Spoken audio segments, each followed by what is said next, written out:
From the break, you're still watching NTV Sport Nights, proudly brought to you by Guinness, which is also the official sponsor for the English Premier League. Well, we're not talking about the English Premier League. Maybe we'll talk a little bit about the Uganda Premier League. But joining us, you know, there are a few times I get starstruck on the show. And this is definitely one of them. A gentleman I think I'm meeting for the very first time in person. I've seen him on TV. I've seen him in the papers. And yes, I guess on very many podiums. Honorable Dr. Engineer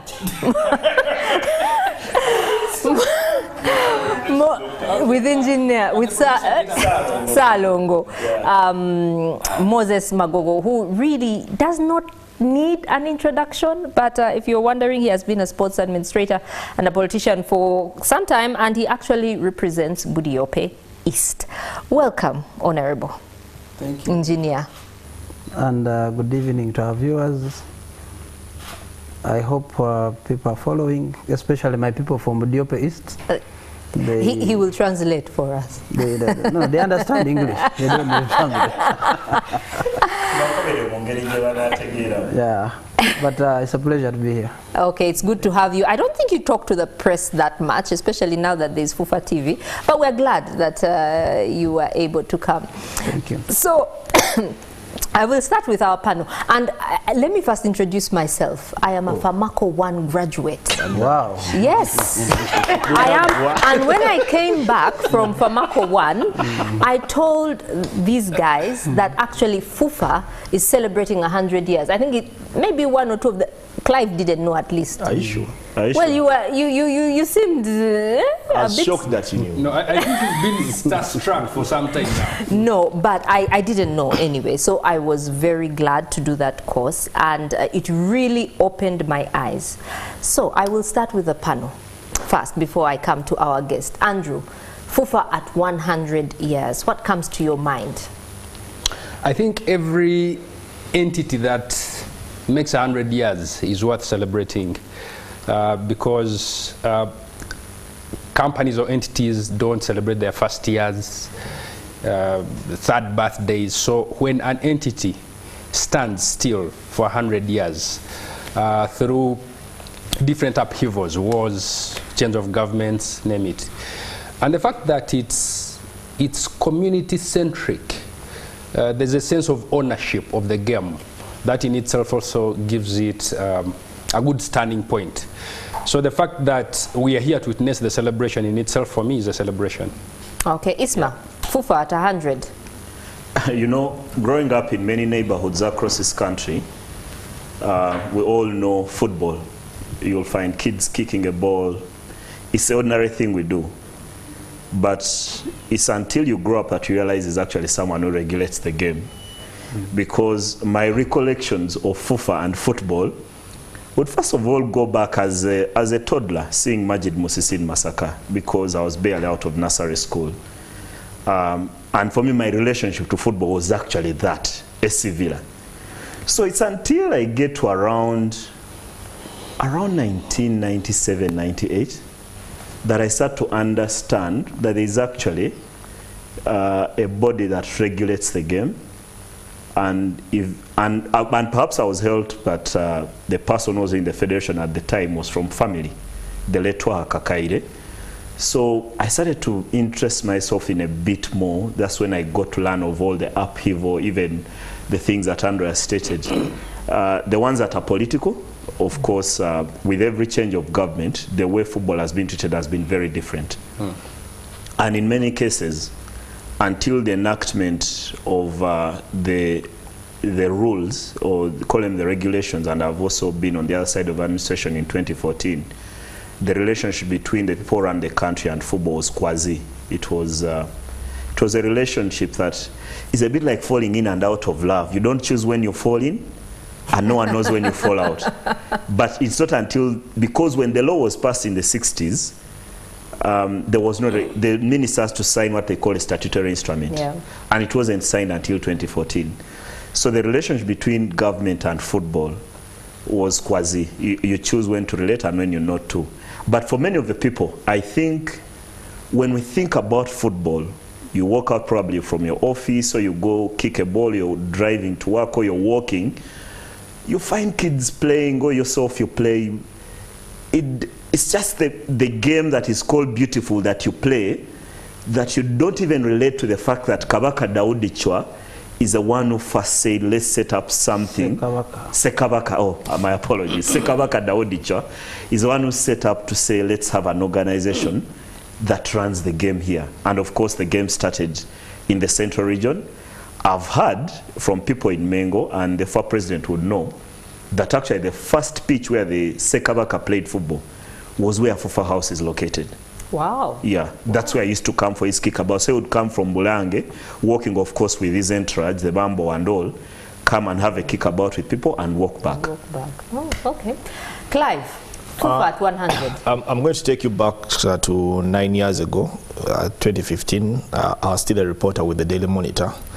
And people in marketing reached out to Mark Namanya, who was our sports editor at the time. They were trying to chase an advertorial from FUFA, because in 9 years, FUFA was going to be celebrating 100 years. Yeah. And I remember Mark Namanya assigned me and Elvis Senono. An assignment we never delivered. You failed at many things. No, an assignment we never delivered. And I remember there were so many threats that the lady actually even wanted to involve the HR. And at the time, it looked like a far cry. And it's actually interesting that 9 years later, we are here, and FUFA is going to be celebrating 100 years. I grew up reading a lot of newspapers and of course watching TV, and much as at the time the reporters focused a lot on what was happening on the field of play, FUFA made a lot of headlines through Rastun's work. Yeah. And for me, at the time, FUFA and the word Nicodemus were always in the same sentence. Jacobo, Nicodemus, and all that. But that was now growing up. Of course, and actually, I could actually tell you those stories were blackmail. I've come to learn. So when you later grow up and of course start working as a journalist around 2010, 2011, and that is when you'd want to say that transformation in football started. Yeah. That is when we got introduced to famous words like association football and all these others that we never knew. Before it was just a kickabout. Yeah, that we never knew that existed. But without a doubt, for me, it's a huge milestone. Yeah. That 100 years later, actually, we are here, and the association is celebrating 100 years. Like Isman and Andra said, not so many things in this country can say that they are celebrating 100 years. Just recently, the Uganda Premier League was celebrating 50 years, and it just went silently. The other day I gave an example of a football club that is celebrating 50 years, and they're just going about with their business as if it's not a huge milestone. But here we are talking about an association, and they're actually celebrating 100 years of existence. Okay. And you know we are becoming a public that also celebrates wedding anniversaries. So let's transform and take the spirit we take to birthdays and wedding anniversaries to celebrating all these other general milestones. Yeah. Okay, I'll bring in the Honorable Magogo here right now. So Andrew mentioned upheavals, and I dare say at that time we were still being governed by the British. Yeah. And so even that transition from colonialism to, you know, through the 70s to independence, and then what we had in the 70s with Idi Amin to what we have today, and FUFA has outlived all that. What does it mean to you? And maybe I should say, how far have we come? How far has football come? And you, what does this mean, this celebration mean to you? Well, I'll also start like the previous speakers. My association to the game as a kid, we used to live in Zambia around 1988, and we used to walk to Villa Park. And that's the days of Villa's strength really on the continent, in the league. So no doubt that I ended up under severe fun, and also getting to learn that there's a game of football. But you know, when you're young, you connect in and connect out, you go to school. But fast forward, I'm at university, and my mates are the ones playing in Villa at that time. You know, like 6 players playing in Villa. It's not a usual thing that your mates you live with, you stay with every day. The stars. those days, those boys were real stars. Maybe because I'm the president of the federation, I may not be feeling the same. But those days, those guys were the stars. I mean, you live with Edgar Watson, you live with Gibe Karule, with Agure Bigara, Arthur Yansima, Geoffrey Mgohore. You know, it was, and they were all stars of the game. So another point of connection. And of course, myself playing football with Mutunde Lions, with Kenyatta Football Club, and then opting into administration, which I thought I would make a better contribution than a player. Getting into the administration. Basically, I was pulled into the administration because of the challenges that we thought that the game was not running well. The federation then, that's the time of the later Obua. And as a fan, you thought that you know, this administration was the worst that could exist. Failing to go to the Africa Cup of Nations, those frustrations. But when you come fast forward where I am, you start realizing that these guys tried a lot. They lived in very, very difficult conditions. I don't imagine running a national team without a sponsor, without government, without gate collection. Now I don't know what you can do with it. But these guys, you see, we are trying. And the media was so critical, was so negative. But the country was also so hungry. They really wanted to see football, you know, Uganda in the Africa Cup of Nations. People forget that at that time there were only 6 countries that were qualifying for AFCON. So it was extremely difficult to get to be among the top 6 on the continent. But I think the game has moved as the game itself from where it was. We had very strong club football then in Uganda. I mean, it was the epitome. We had clubs playing on the continent. I happened to have gone to school with Kawoya's son, the late Paul Kalungi. So 1991 in Namiriango, we were following Villa on the continent. You know, people forget that this club, or some, especially these young ones, may not know that Villa played the finals of Africa, Champions League in 1991 and in 1992. And Express did in 1995 the same finals, and I think Cases also in 1996. So 97 actually. 1997. So club football in Uganda was there, but of course it went down for a number of reasons. Clubs did not understand that things were changing. Technology was coming in, and I think we didn't prepare ourselves to match the technology, the foreign leagues coming in, but also very many people left the game. There was a bit of an exodus of the top quality human resource. We went into the Arrow Boys, and then the league went down to the dogs. Since 2006, when Dr. Mulindwa came in with a team of us, it has been a huge task to try and bring back club football. And I think there has been some progress made. We are not where we want to be, but there's been some progress at least over this period. And then the dream to go to the Africa Cup of Nations, everybody talked about 1978. And once again in 2016, I never forget the date, 4th September, we were able to qualify back to Africa to just take the monkey off our back as the administrators. Can we now do something else? And then, of course, that team also goes down after, you know, a number of trying, and their epitome coming in 2019 in Egypt. Yeah. But like all teams, of course, it went down. Now it's another thing to look at. So 100 years, here we come. And I think in about 9 years ago, we started to renumber our general assemblies the way FIFA does. And we thought the previous ones were not numbered. So what is the best way of numbering our general assemblies? Say, okay, 1924, let's start 91, 91st, 92nd. So it was always in mind that the 100th General Assembly was going to come. And here it comes. If you do your research very well, you find that FUFA is the 6th oldest football federation on the continent. Most of the countries made their federations much way later than us. But of course, by the fact that now we are ranked number, I think, 18 on the continent, it means that we need to go back to where we are supposed to be, because we've been around very old organizations, not so many organizations in this country. If you look back, and I give you an assignment of give me 5, 10 organizations that are older than us, you really struggle. You can name one only. Toro Golf Club, 110 years. And you can know why it is Toro, because of the settlement. There was a lot of British influence in the area. Yeah. For a Because long of the time. weather. They like and then the weather, you know, I like Fort Portal, by the way. Every time I'm there, it's like you're not in this part, you're not in this part of Africa, you're not in Uganda, actually. You know, so it's not surprising. But it's be a bit of a task for anybody to name a number of organizations that are 100 years. So I'm excited that by luck, I happen to be the president of the federation, wins 100 years.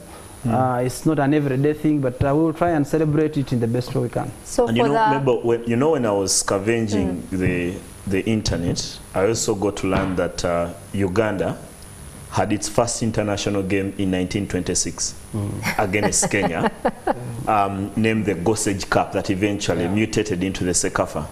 But that tournament, the Gossage Cup, was started by a British man who was actually manufacturing soap at the time and wanted a way to sell the soap across the border. So he thought, okay, there's a country here named by the British Uganda, and you know we are not here by will. Those people sat in Berlin and forced us to be related to Meba and all. And then the Kenya, so this gentleman Gossage decided the best way to sell my soap is to have a football tournament, a football game between Kenya and Uganda. And now Uganda's first international was 98 years ago. Maybe in 2 years, we'll President, celebrate. if you're still here, you know there's an election next year where Clive or I could be a candidate. Maybe in 2 years we should be celebrating the first time Uganda played an international Maybe the game. point you brought, the one of the Sekawaka Daudich playing football where the current FUFA house is a story told to us by the current Katikiro. So it's that authentic as far as I can say. And that is why the LC1 of where FUFA house actually is called Kakeka. People don't know so much what it is called, but the LC1 of that place is called Kakeka simply because there was a pitch in that place, and Okay, talking about the General Assembly that's happening this Friday, what will the highlights be? Well, the Ordinary General Assembly has a statutory agenda. Basically, it's a routine. The normal discussion, the agenda is part of the Constitution. So you talk about the activity report, you talk about if there are any amendments you want to do in the statutes, you talk about the financials, the audited reports, and also the projections of the following year. Basically, it's that standard. But what we have done, because the 100th, we will be unveiling a number of things. We have messages from across the world, different people who that will be played to the General Assembly, but they will eventually be played throughout the country on the different media platforms. And for us, it's the beginning of celebrating 100 years. We expect to celebrate 100 years of a year that we are doing our 100th year. So the General Assembly for us will be just an unveil, but eventually there are going to be a number of activities. And Hussein warned me that please make sure you don't say too much, because some of them are supposed to be, you know, surprises. So, but I'll ask him that, you know, people have been saying that Sekawaka Daudicha was the first president of FUFA. They don't want to say that the first vice president was Sir William Wilberforce Nadiope. But I have a question on that. Why Sekabaka, not Kabaka? When he's passed on, when he rests, he now becomes Sekabaka. But the one who is alive, there's always one Kabaka at all times. So Sekabaka is the one who is passed? Yes. Okay. I'm But there's sure something Clive didn't know that, did he? Yeah, he does. No. I actually did. I don't know, it was slip of the tongue. And you know, there's a white elephant out there. How is FUFA composed? Because President, when you sit there, an ordinary viewer sees FUFA as something from the distance. When you talk about how the General Assembly comes into being, there's all these 88 members. Clive, Andrew, and I would know how these people are elected. But so often, it appears like a black hole, a Higgins boson, and you're a scientist, you know what Higgins boson is. That the ordinary guy kicking a ball in Bugweri, or the ordinary NTV viewer, has no idea how you people and your 87 colleagues become FUFA. Muvawa. Okay, not 87, 88 still, because I'm not a delegate myself. Okay. There are 88 people. But you see, the federation is an association which brings together different stakeholders. And in the game of football, there are two types of stakeholders. There are the ones we call the internal ones and the external ones. On the side of the external ones are those that, because this is a public product we create, the public consumes it. So when we create it, the people who consume it are actually part of the stakeholders. Yeah. And that includes the media, includes the government, the sponsors, the different service providers, the fans, because this game affects them, touches them, what they do on a daily. But we have internal stakeholders, and that is the people who create the product itself, the game. And those are the players, the coaches, the clubs. Eventually they go into the kitchen and cook this game called football. And this is worldwide. What we call FIFA today is being in charge of what we call association football. People who have agreed, because football is a sport, and anybody can play this game. But the football we control is the one we call association football. Those who have agreed to associate. If you don't want to associate and you want to be alone, then that is also, I mean, something that can exist, and we have no control over it. So in Kenya, in Tanzania, it starts from a player. You go to a club, then the clubs associate and form a league at the level of a district, and then the districts come together and form a region, and then the regions come together as members of FUFA.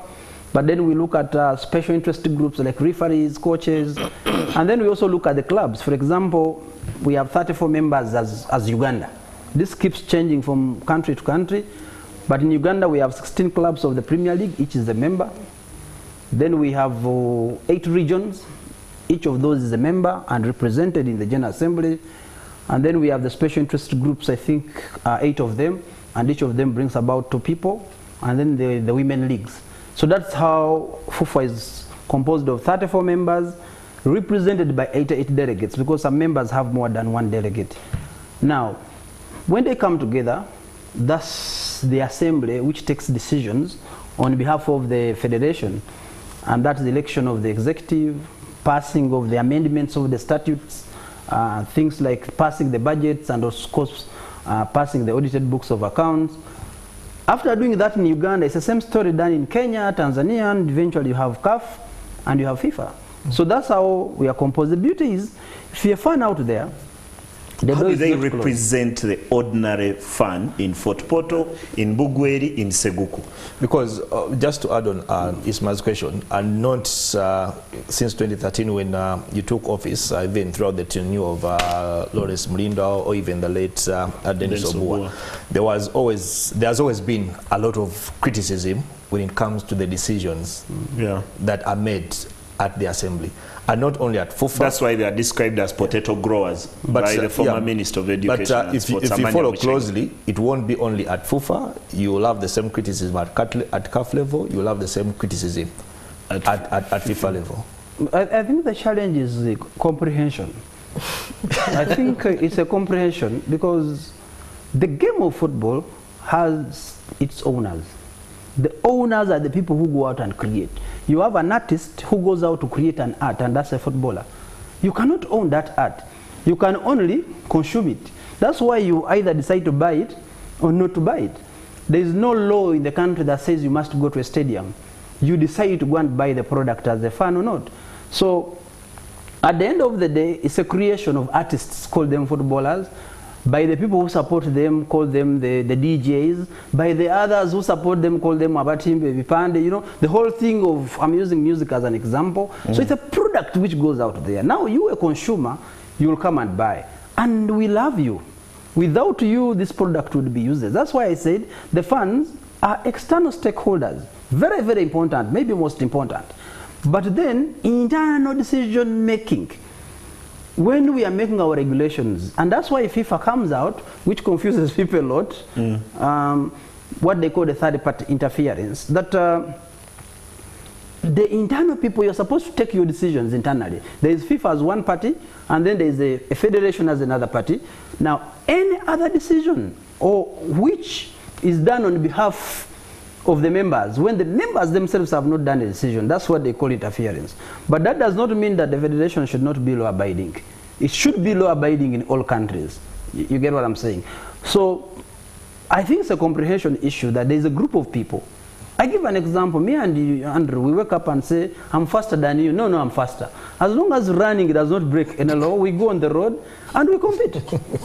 So we have created our product. So you who wants to come, it is me and Andrew who decide whether we allow Dakaba to join us or not. So you cannot just say, I must be one of you. But you know, the president, you know, the mistake you're making is to think that the fund is an external stakeholder, because I'm here thinking, if let's say your voter in Budiope, does FUFA in its current state represent his or her interests and aspirations the way it is? The voter as a member of parliament? No, your voter, okay, an ordinary, do you think, football fan, does FUFA in its current state represent its aspirations? Let's imagine the one who pays for ticket. I'm lucky I don't pay ticket anymore. That's a spectator. Yeah? Do you... Thank you so much. Thank Thank you so much. No, a fan is someone who actually has like... You know why you're angry? It's because he wrote some of the things you're studying. And we cannot... But who's a fan member? A fan is someone who has like shares. Okay. But if you just buy a ticket to watch a game, you're a spectator. Please. So, so membership is a fun. Yeah. Okay, FUFA, the question I want to put across, this being a public good that you're managing, yes? You agree? Does FUFA represent the interests and aspirations of Ugandans collectively? It does, because as a fan, let me assume you're paid up fan at Sports Club Villa. Sure. I was. Your connection to the game and your stake is to Villa. Because you're paid up fan, and if the structures are done well, you're supposed to be listened to as a club, as a fan who has stake in that club. Now your stake comes from that point as a club. Unfortunately, the national team does not have membership. Yeah. It's automatic that probably everybody in this country or who lives here supports the national team. So your connection to the game of football starts with the club. And for as long as that club has a membership in FUFA, your stake has been taken care of. Because your issues would be, why are our games not at this time? Why you have where to report? Because that is your contact to the game. So everybody must have a contact to the game. And it is from your contact to the game that eventually your aspiration are supposed to be taken care of. I think an update on Famako that needs to be made is a fan actually is a fan. The difference is paid up fan. Now that is English. because you said comprehension. Because you can be a fan in Uganda, you're not a spectator per se, but you are not a paid up or season ticket holder. Anyway, it's English. It's English. But we needed to make it very clear. In an earlier submission by Ismail, he mentioned the term potato growers. Yeah. And it's something that we've But had. growing potatoes is good. No, it's something People in Gavale grow a lot of potatoes. Yeah, but you know, when the minister said it in 1999, he didn't say it in very glossy terms. Yeah. He was using it in a derogatory manner. yeah, and To up to, demean the assembly. He attended one and left describe people around football as potato growers. and up to now, people still use the term that potato assembly you lead. Yeah, potato growers have taken over the game because the decisions are made at the assembly. Last year, I was privileged to attend the FIFA Congress in Kigali, Rwanda, and truth be told, I swear to God, throughout the assembly, I don't remember anything that was tabled, that was contested. that was contested or objected. And this is FIFA, correct me if I'm wrong, the epitome of football decision making in the world. And when I experienced that, I'm like, it looks like we have potato growers up to the global stage. But my question is, why is it that way? That you people come into this room to discuss, deliberate, make decisions, and everything that is tabled just passes on? Because, and I want to add to that, as you have Clive's question, I've attended many of your assemblies. Yeah. I've been in the newsroom quite a long time. These days people call me senior, and you find that derogatory also when people describe you as senior. Yeah, I've seen you describe people as senior in not very good terms. I can accuse you on the show. I wouldn't say that without a microphone. But I go to those assemblies, and I've come to this show and told people before, the way football is managed, and I don't know, and Clive, thanks for the FIFA example, football does not seem to invite opposition into its assembly. Is the dictatorship that strong that all potato growers then go and agree? I think let us give some bit of respect to the potato growers. There are very many Ugandans who grow potatoes. And I love potatoes myself. Sure. But on a very serious note is, I think what people expect is the General Assembly of a football session to be like, let's say, Parliament, where people come in and have arguments and there's opposition. By design of politics, there's even, you know, a lead of opposition, and so people expect that kind of environment. What people do not appreciate, that football normally has one day. Let us begin from there, in a year. That Congress happens for one day in a year, beat FIFA, beat CAF by design. But there's a lot of discussions that take place behind the scenes, so that on this day, what you are seeing is a product of very many discussions. And in order to manage that time, to ensure that there has been proper discussion, I'll tell you, for example, whatever is discussed in the FIFA General Assembly, in the CAF General Assembly, even in the FUFA General Assembly, is sent to you as a delegate 1 month before, and said, this is what we are going to discuss. Do you want to speak? Do you have any question? And should you want clarifications, they even sent back to you in writing. And you say, I want to get this kind of clarification on this matter. And they are sent back, I mean, the clarification is sent to you. And where you want to speak, you say, I want to speak, because you have like 6 hours of a year where you're going to be discussing. And if everybody was going to speak the way you would want on every issue, probably you would not even have one General Assembly end. And 2, if these things are sent to you, you have all the time to scrutinize. Then what President Gianni Infantino introduced, and we have introduced it at FUFA as well, is the voice and the vote system, whereby we meet these delegates at smaller groups. By the time we come to the General Assembly, we have met all these delegates. I'll tell you, for example, I've been meeting club by club of the Premier League. Sit down with Express, we discuss football. With Vera, we discuss football. And there are issues that come out that eventually help us to come out with what we are presenting. So you who is watching and listening, you don't know that there has been a lot of discussions that have taken place. I've been meeting all these regions. As you know, I've been moving to all these 8 regions. And when you're there, you discuss, you get the time to discuss. And I've copied this from FIFA. In the past, it wasn't the case. So by the time you come to the General Assembly, what is your question? Probably the question has already been answered. So at the end of the day, you may not see the kind of General Assemblies we used to have probably in the past. I think for me, Mr. President, it's sad because the entire system globally seems to be rigged. And I'll explain. There seems like there's one communist I'll explain. party. These visits normally start from FUFA, go to government, the president. They normally happen towards the election, and an incumbent is very much favored because they're in power. They have to visit regions, they have to meet people. But in meeting these people, remember the voting block is quite small, and what is needed, for example, if we go to elections, nomination, it's also there things that are required for you.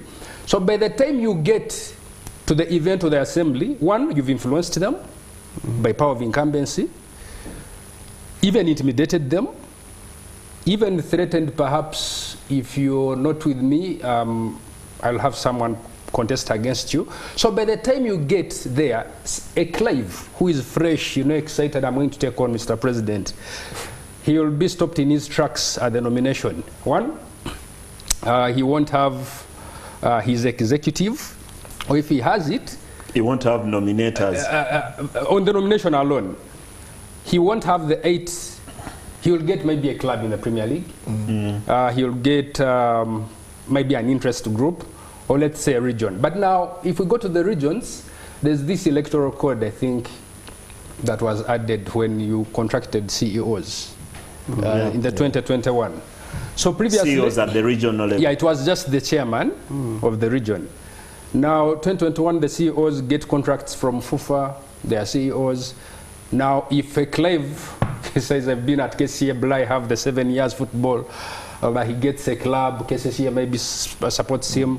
But Mr. President has been meeting the regional chairman, the interest groups. They need favors from him. Yeah. So you could even agree with them, and they verbally or whatever, they note somewhere, you'll nominate me. Now, you cannot nominate more than one person. But the main tricky issue, and someone asked me, is how come there are no, what are the stats, 23 years?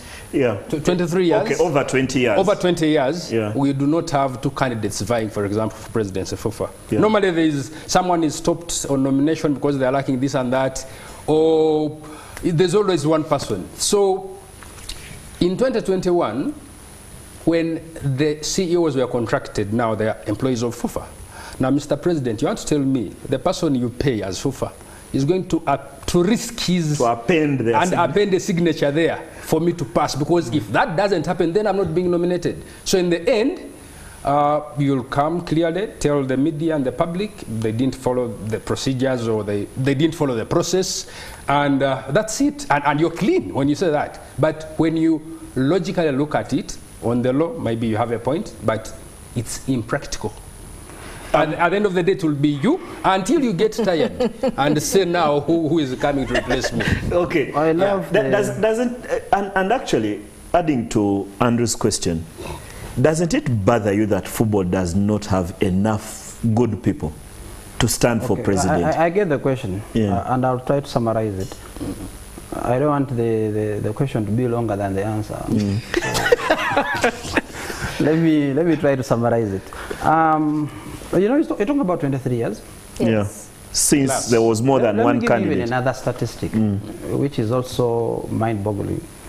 Is that are you aware that the current president of UEFA is unopposed? Seferin. Yeah, Alexander Seferin. Yeah. Do you know it's the same for Asia? Yes. Do you know it's the same for Oceania? That's news. Do you know it's the same for the 6 continents? Yeah, you're just confirming the global I'm system. just giving you more statistics. Yeah. No, I'm just giving you more statistics.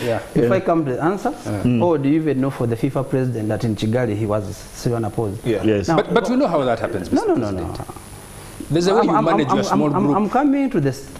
I was just giving you more statistics to support your question, and then I give you.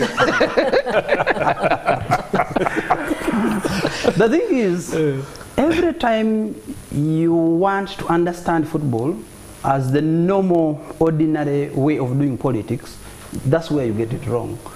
That it's not about failing candidates to come through.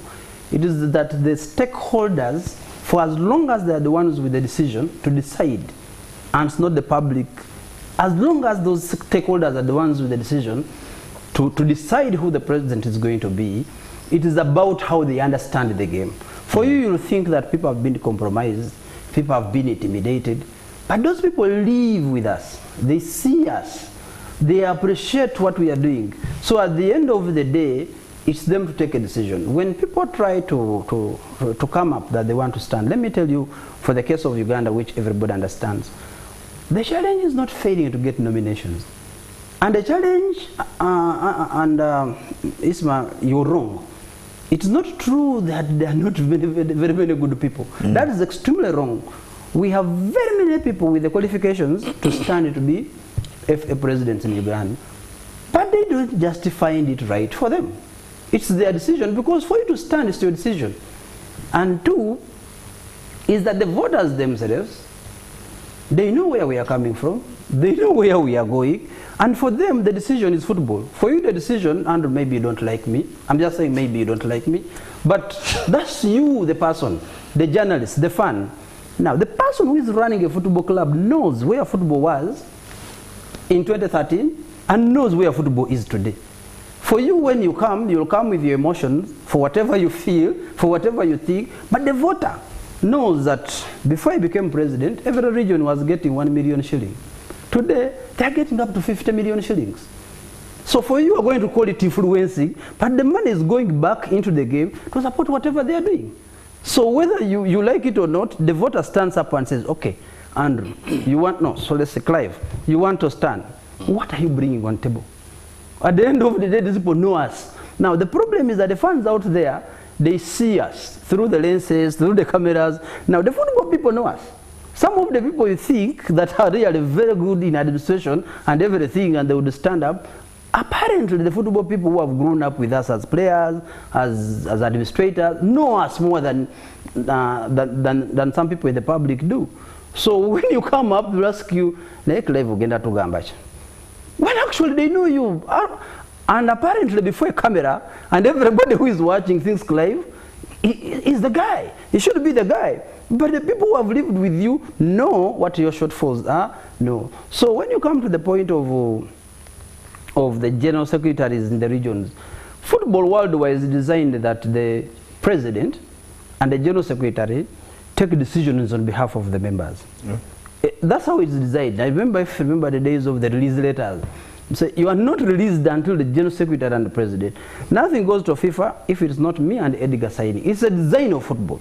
Now I want to appreciate that probably we need to find a different way. How does a member make a decision if it's not the general secretary? And you know, FUFA came in the middle and said, look, we want the services to get down to the different regions.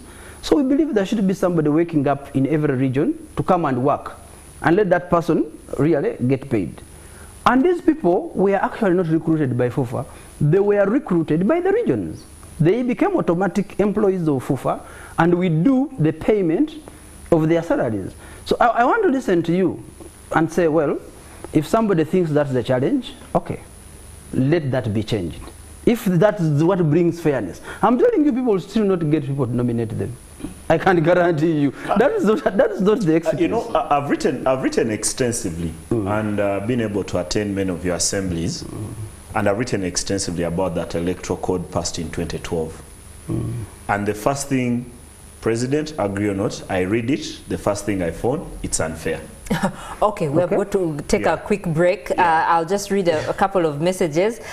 You're talking about arrears. Eddie is saying, because we were asking what the people out there would like from the FUFA Premier League. To some comments here that you have sent in as we host Honorable Magogo, the FUFA president. Someone says here, President, we need Dakaba on FUFA TV and FUFA radio. And then we have Nobat, I think, who says, I hope you get to address the issues of ticketing and gate management at Nambole. It's shambles currently. How does one access the Western Gate with so much kavuyo? Or if it was always, is it for the love of the cranes? If it was not for the love of the cranes, I wouldn't go back there. Talking about Nambole and the games there, right? The fact is that there are certain challenges, those that are within our control, but there are also those that are not in our control. That infrastructure called Mandela National Stadium, looking as it's looking, it has fundamental design issues that should have been taken care of or that need to be improved. And as a federation, we have written to government to say amongst the improvements in preparation for AFCON 2027, these are the design issues. And I'll tell you just a few of them. First and foremost, under normal circumstances, there's what we call the competition zone. That's where the teams enter. That zone is not supposed to be accessed by fans. But you see where the buses are. So now when you look at the Eastern Gate, the fans who come through the Eastern Gate, they are with the players. They are supposed to cross where they shouldn't cross and then come into the base like 8, 6, 7, 8. So what has happened in our design is that because we want to cut that off, and we use these barricades, which is not supposed to be the case. So those fans end up into block 3 and 4. Now it pushes about 15,000 fans to the Southern Gate, which is abnormal. But that's how the infrastructure there is built. And then too, a stadium must always have layers, the first circle and then the second one. But then for the Southern Gate, There is no perimeter wall. There is no any other. As you leave home, somebody can leave his home and just get to the turnstile. It never happens. There is always a pre-check. The one of Jokers, and then the one near the hotel, that one. Then the other problem is that when the train comes, and normally comes very late, people come out and the next thing you have is a turnstile. There is no pre-check, so whether I have a ticket or not. So there are a bit of some system designs that we have recommended to government, and there are possible solutions that are supposed to be done. Yeah. Mr. President, on the issue of ticketing, is it an obsession that we must always have these physical tickets, especially for crane games? Earlier on in your submissions, we were giving examples of all these entertainment things that happen in the country. And if you've noticed, they have completely moved away from physical tickets. And the venues where we have these things happening are in a storage state. Our people call it a futsal pitch down in Magogo. With its storage state, they are slowly by slowly moving away from. How many fans go to Magogo? 6K to 7. We are talking about 30,000 fans turning up 20 minutes to the beginning of the game, and all of them forcing it to pass through. You know, Namboli installed the turnstiles, and this ticket is supposed to have a QR where you just swipe and the turnstile opens. But then when you subject it to, and it has been designed at probably one person per this number of seconds. But if you design and have 10 people in the same number of seconds, it's going to break down. Now, the reason we still do the paper tickets is that for that turnstile to understand, what we do at Amond is the code. You know, when you buy, you'll get a code, and that code is punched. Try to punch that code at Nambol, and you're waiting for every pan, and you're punching the code. Because the QR is actually another electronic system that is reading a code. Technically, that's what the QRs are. It's a summarized code that you swipe and read faster than even punching it the way it is done elsewhere. So the thing is also about numbers. But I think the most fundamental issue is also the culture. There are very not many people who are going to be electronic survey. Our fun, sincerely speaking, to say that, okay, you buy your ticket online. We are developing something with MTN that when you buy your ticket, the MTN Momo, you should be able to get your QR code. But it's not yet fully developed. Elsewhere, where they are using the same system, is a 6-digit code which they give you, and this digit is punched in to check whether you actually are having an authentic ticket. Now, when you're coming to 30,000 people, you cannot be punching in the ticket, I mean the code. The moment you do that, you'll even be much slower. But if it's a stadium, talk about the shows. How many fans do they have at a show? They're going to have 2,000 fans. They're going to have 3,000 fans. We'll have up to 30K or 35. Yeah, but at the end of the day, it is how much time are you watching a show? You're going to take 6 hours entering. But football, people take 30 minutes. If the game is 7, people arrive at 6. It's our culture. That's why we have tried to introduce, in the beginning, we were not selling online. Right now, in the next game against South Sudan, we have taken our online number of tickets to 10,000. Meaning that we started with 3,000, has now gone to 5, and we look at the sales before we increase. How many people really bought? We put the last time 5,000 tickets, and they bought about 4,800. We have now pushed it to 7, now to 10,000. That's on which platforms? Because there's the Nambole platform. No, on the MTN platform. Only on the MTN platform. When we put tickets on the Nambole platform, people don't know. If you look at the numbers, I think they bought about 500 tickets. So it becomes harder to transfer them from there, eventually to elsewhere where they are needed. So we have a journey, and I hope by the time we do AFCON and CHAN, there's a culture change that people can migrate. But there's something we are developing as a federation. There's a platform we are developing whereby it will be even easier for a fan to choose even where to sit, because we have a challenge of people even wanting where to sit, and be able to sell our tickets countrywide, whereby at any printer you are able to print a ticket which has a QR. At the end of the day, if you don't have a smartphone, you definitely need something physical. Whether it's going to be something you print in your office, but at the end of the day, for that turnstile to open, it must flash into something. There's also what Nambol has developed, the cards. For those who want to be seasonal, you can load your card. It's a technology we're exploring whereby you'll be swiping with your card. So you don't have really to be carrying any place like an ATM card. I think the technology has now been improved. So it's going to take a little bit of time to mindset, but also to improve on the technology. Yes, President, welcome to the show. Thank you. Yes, and I have some questions, especially to do with the football here in the country and our clubs. First of all, has FUFA curtailed the growth of clubs and their competitions over time?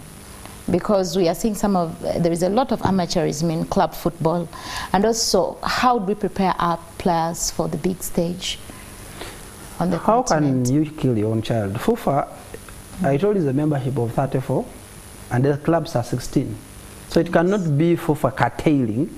Actually, what we have done is that if you look at the game, I don't know, maybe by 2006, if you are following football, the games we used to have in the league, they were completely empty. I've just been watching some of them from the days of the GTV. Today, if you see the journey we have made, there have been some very positive steps. And I don't know whether you are going to say that has happened without the federation's input. I think it is the input of everybody, the clubs and the federation, the BDA and the fans and everybody. So I don't want to agree that there is a cartel design. And why would the federation do that? We are to represent the interests of our members. And we would like to support our members, and we support our members, the clubs, in so many ways, sometimes even financially, that we never come out to the public to say. There are many clubs we have bailed out financially when they are collapsing. But this is not something we want to take a credit for, because it doesn't add a lot of value to us. But we have been working with very many clubs to try and make sure that they live on, or they get better. When we brought out the Clubs Pro agenda, it was basically to re-engineer club management, sportingly, governance and business, and some of them have picked up a few things. I like what KCC does, I like what Vipers is trying, I like a number of clubs trying to pick up one, two. They are not yet there. There are so many things that are still yet to be done and should be done, but it cannot be our interest. Then about the players, the truth is that the game is moving faster. It's moving very, very fast. We need to adapt. The challenge is that we need to prepare our players. There is nothing else. It is about preparation. It's not about talent. And that's why FUFA, we have worked a lot on governance. A lot on governance. We have worked a lot on this business side of the game compared to where we have been. We have also done some sporadic works in this area of the sport. But we have gone back, and it's one of our journeys to work on the technical master plan, where we are looking at a player right from, are we really identifying the right players? Because the top player we want to play at the highest level starts from what is God-given, and that is the talent. That is God-given. But are we casting the net enough? Are we sure that we are not leaving out some talent somewhere not identified? And are we identifying at the right age? That's what the technical master plan is addressing. And the other day we just launched a nationwide way how we are going to be scouting players. Then after identifying talent, are we developing this talent we have identified? Are we applying the right tools to these players? Or we get a talent and then within our processes, this talent does not get enough time, but also the proper people, but also the proper approach for development. So when these players eventually go to the highest level, they are shocked. They find that things have been done differently. Maybe they have outgrown a process of learning certain things.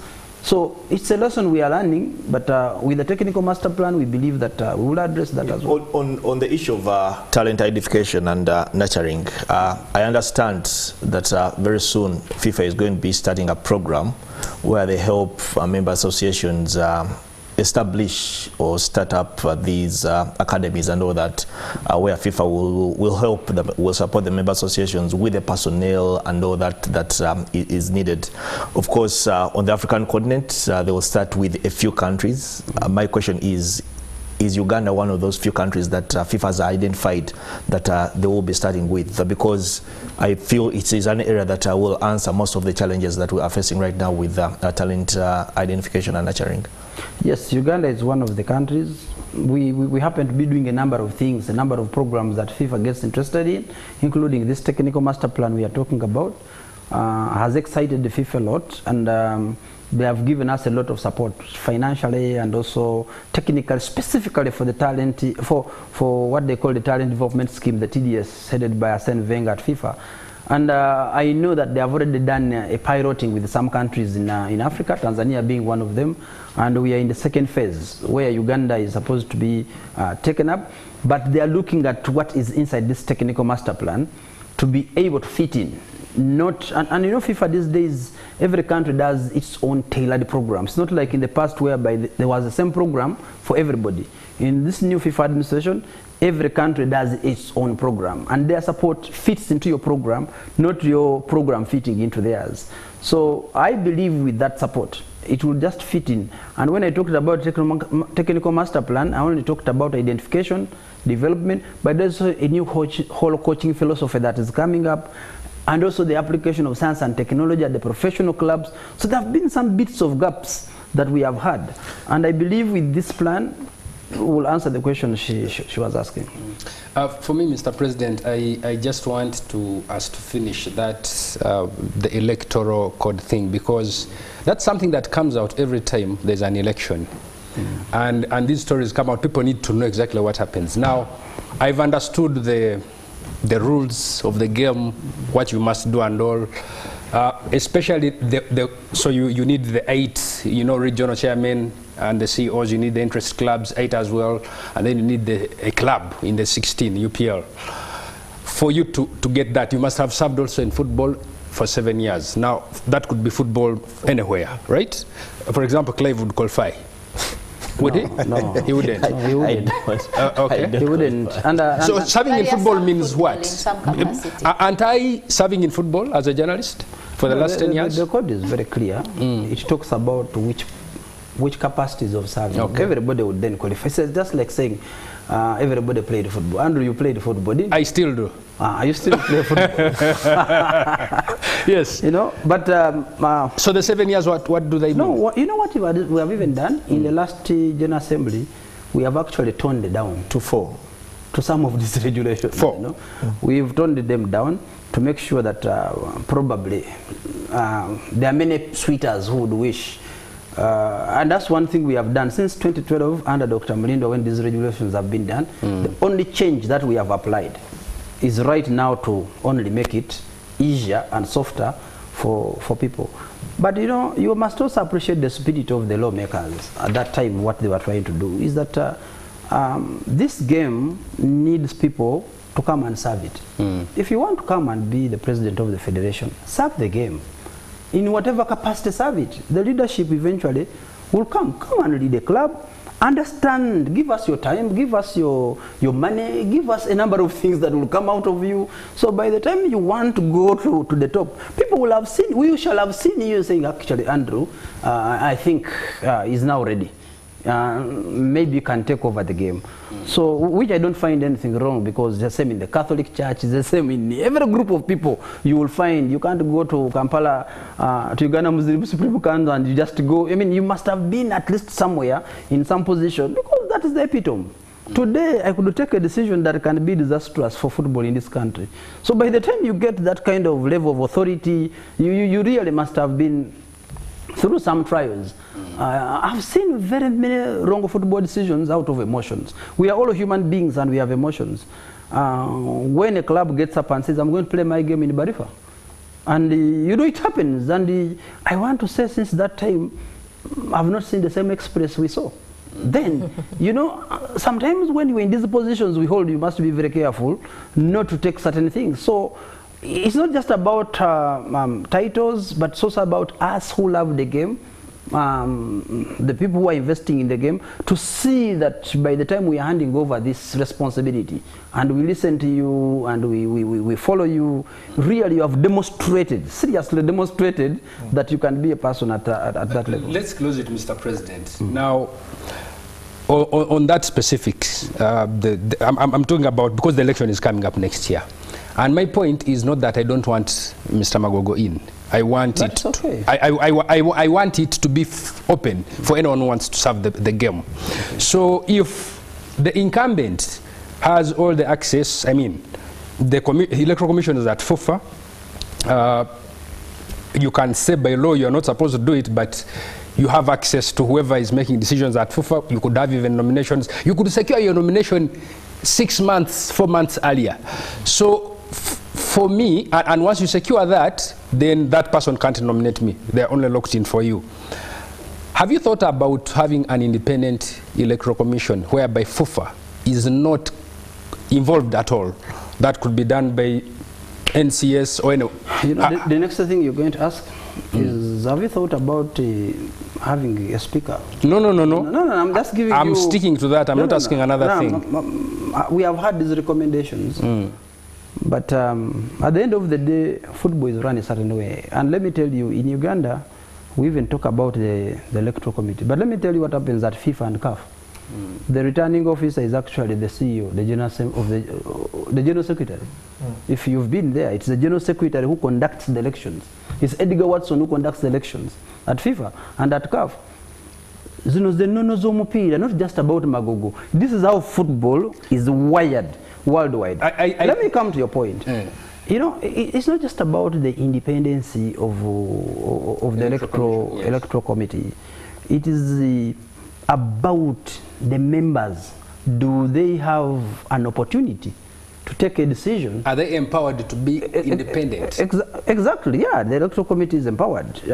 But what I'm saying is, it's not the electoral committee. It is about the members.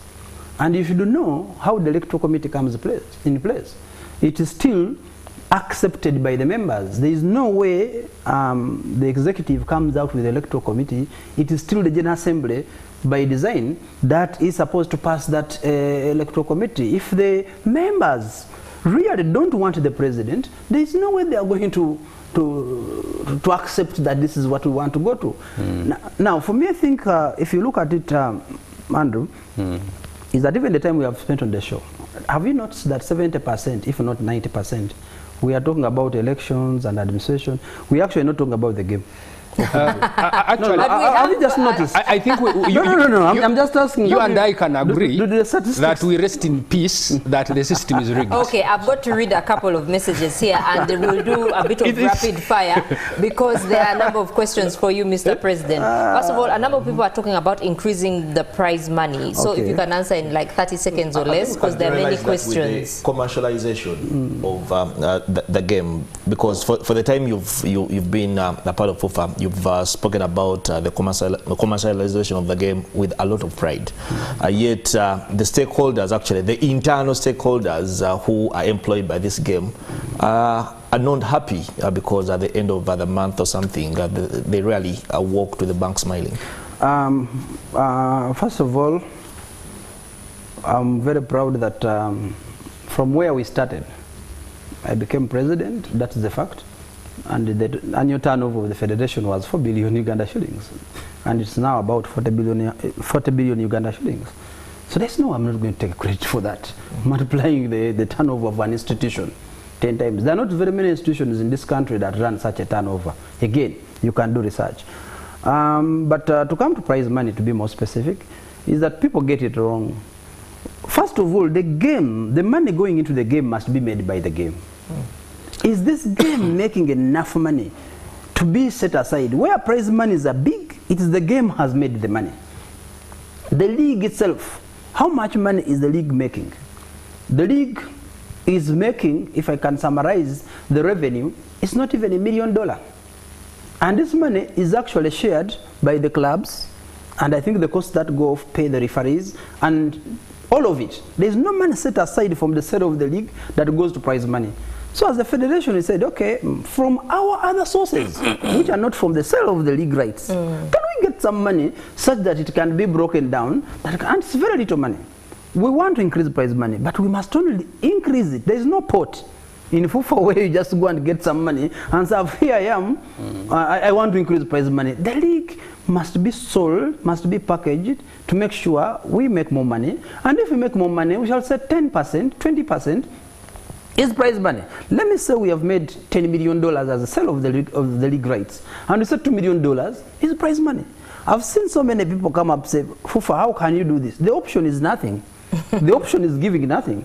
For us, President, don't you think that sheds a picture of how poor our league is and how amateur it is, that it cannot even bring out the kind of money that we expect it to bring? Yeah?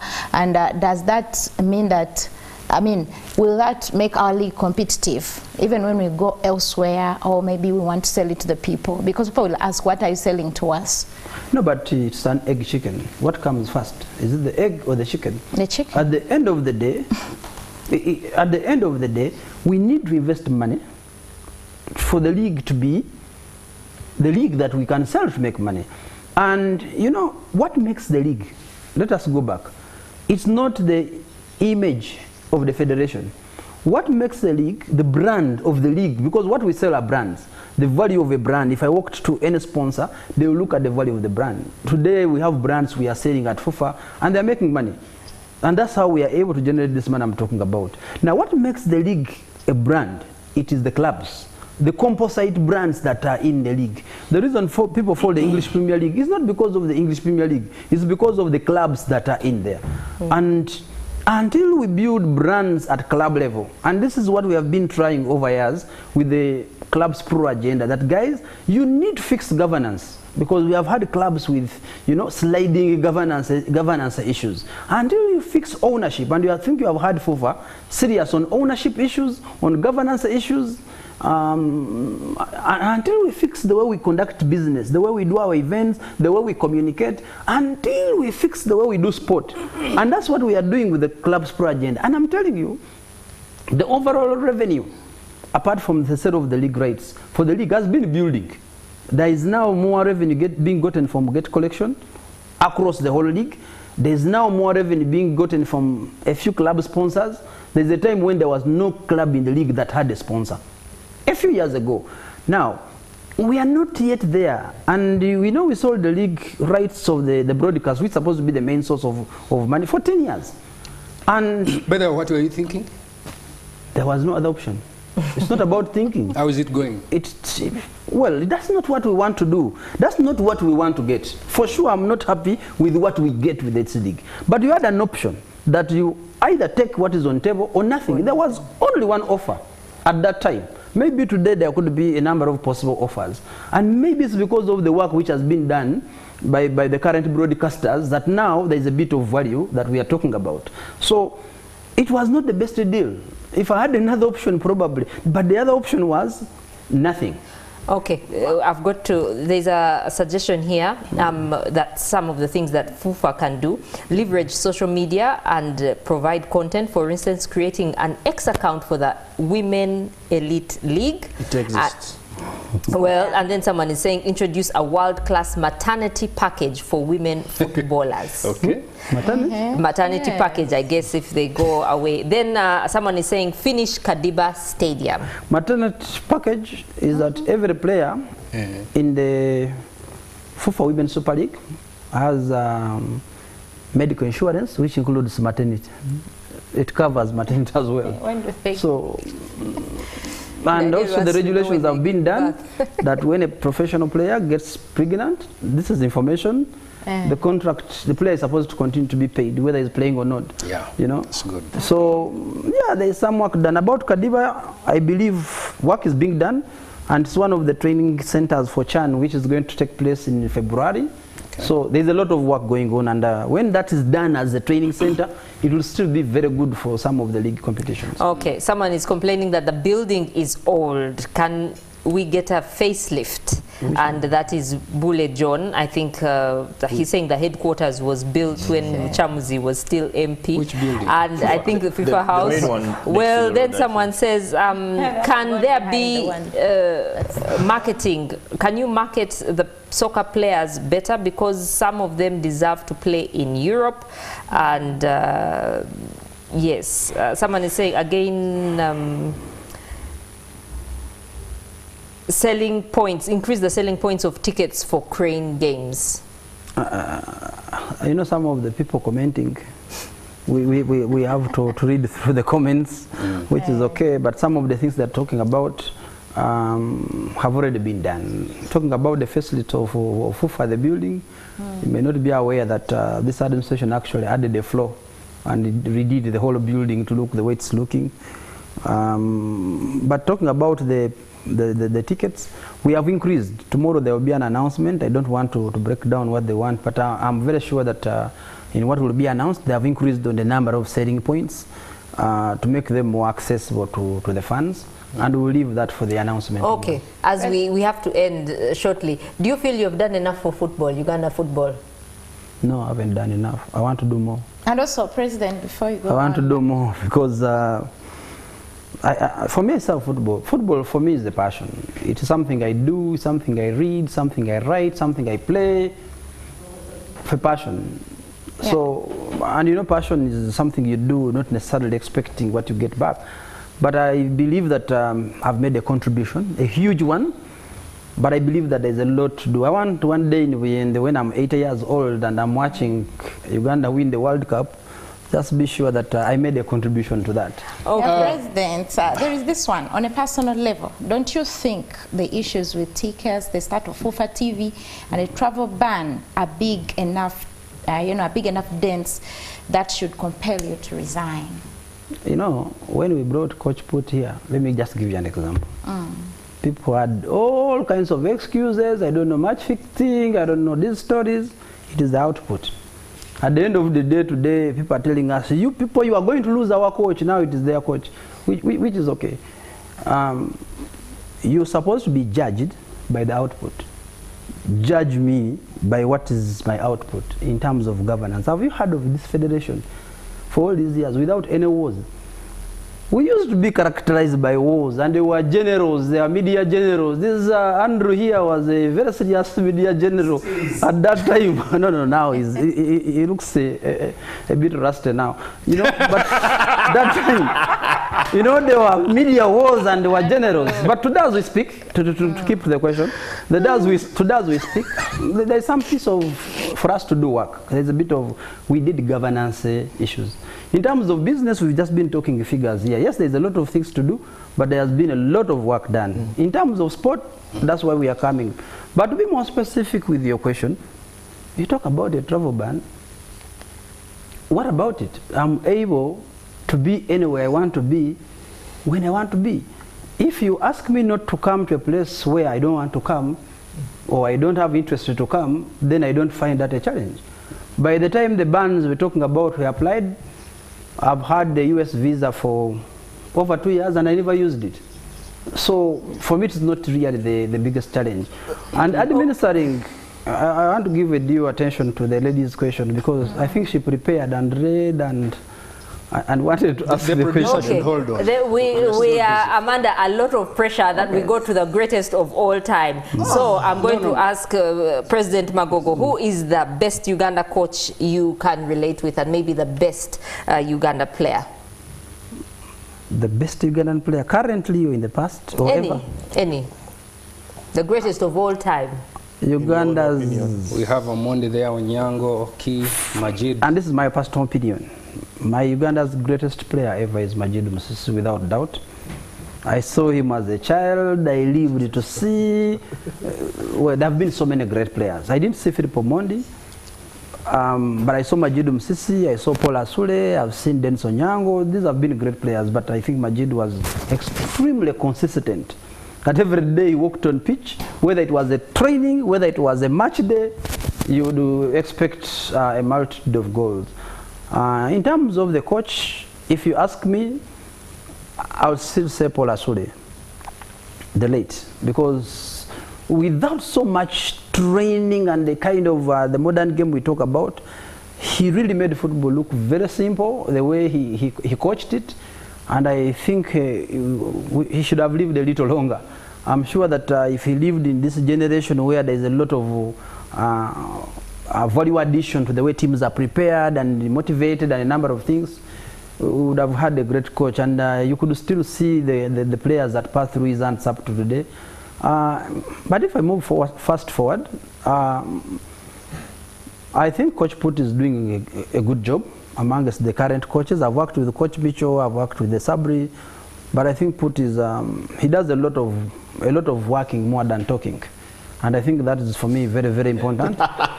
And that is very good, and for me that is still good. I talk a lot, so talking is not a problem. But yeah, just 1 minute. I'm using my time for God. Just to clarify 2 things, Mr. President. On Coach Paul Put, whatever media generals said was true. The bans happened, match fixing happened, but we appreciate that he's doing the job. Okay. We are going to go to our... And finally, are you traveling for the World Cup in the US because the travel ban happens there and you've attended every World Cup? Will you be in the US? Well, it depends. We are in 2024. Yeah. Let's see 2026. What happens? Okay. We'll cross the bridge when we get there. Here are our predictions for last week. And the president will at Lugogo to start with. I even don't know whether Lugogo is an away ground for Chitara anymore. Because they win there, so I don't know. KCCA 2, Chitara 1. Andrew? 1-1. Daniel? 2-0 in favor of KCCA. Clive? 3-2 KCCA. I'll give this to Kitara. 2-1. Isma, Villa vs Bull. 1-1.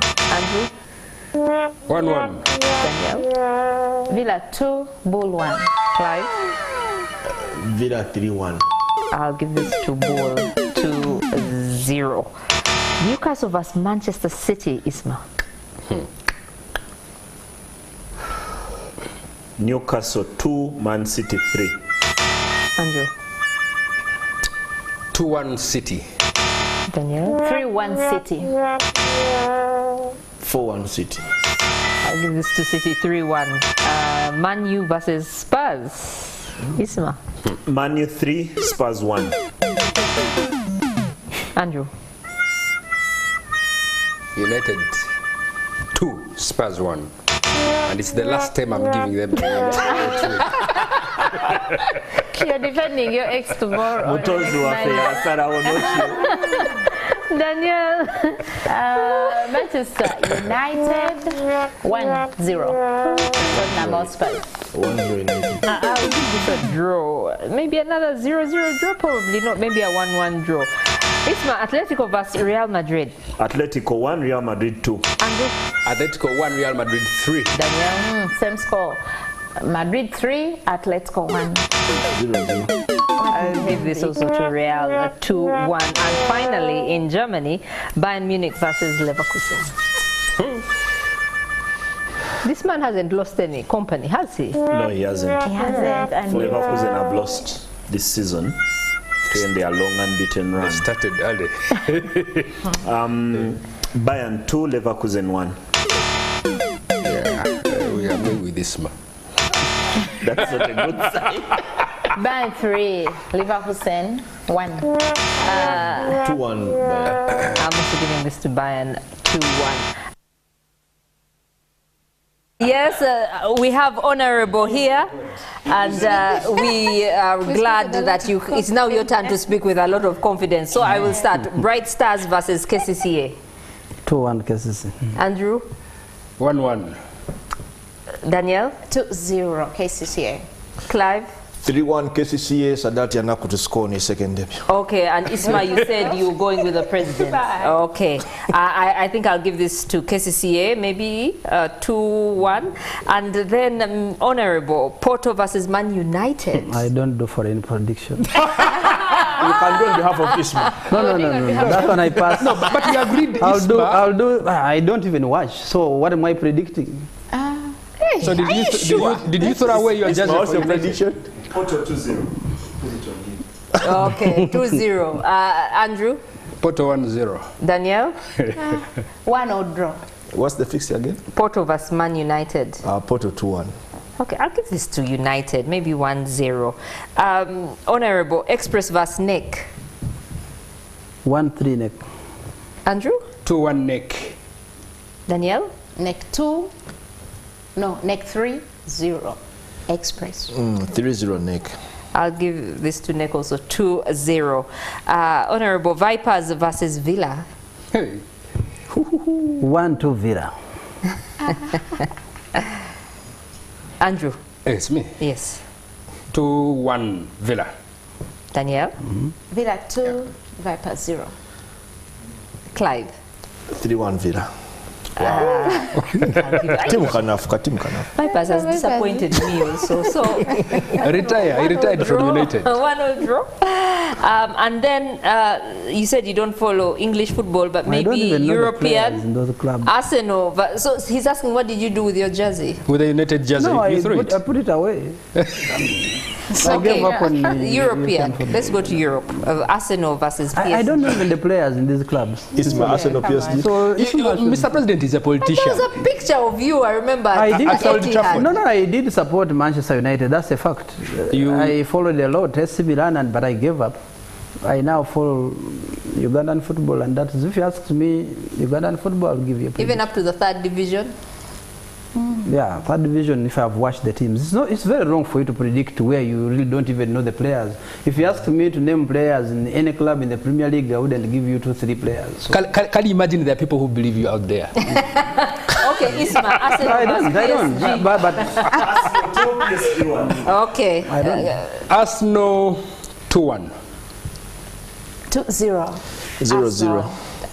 Arsenal had better win this one 1-0. Now on to recognize me. Who are people saying? We are giving the wrong one only. Yes. I have Hesketh who says Van der Sar. Shan Sechide says Zlatan Ibrahimovic, the Swedish hippopotamus. Bukenya Simon Peter says Mike Oliver. This must be an Arsenal fan. Johnson says Palmer, troubled with the blessings of goals. And then someone who said 0-3. It's okay. Then we have Bruce who says Engineer Moses Magogo. And then MK says this looks like Bobby Wine. What an irony. MK says this is Bobby Wine. Okay. MK says it's Bobby Wine. Yeah.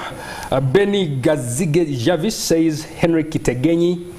On Arabica Lavdre, when he was still in Kabale, I come from Kabarole. Not Kabale, but it's a good place too. Yeah, quite a number of them are correct. So we can have the correct one. We can have the correct 0-3. 0-3. And as we end the show, maybe we can ask, before you give us your final word, Honorable Magogo, how do you deal with criticism? When the journalists write about you, when hosts roast you, in just 1 minute. For me, criticism, those are my batteries that charge me to get empowered. I love proving people wrong. It's what drives me. So every time I get criticism, I just have to, double my effort in whatever I'm doing and prove people wrong.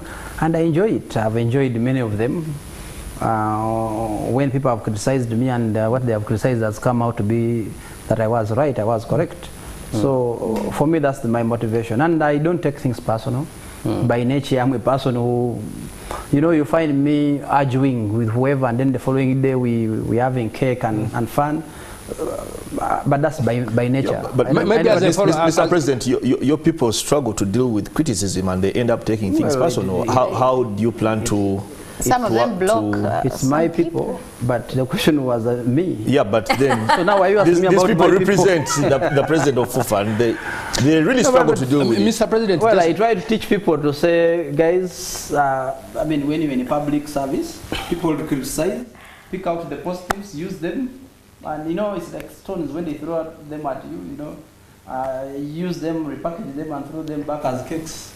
Celebrating, achieving whatever they thought. Okay, we have to end here. They are going to switch us off anytime. Yes, we'll continue off air. FUFA is celebrating 100 years, so do follow them and find out more. And all the best with the General Assembly happening this Friday. Thank you all for your questions and comments. Do have yourselves a great night. Thank you.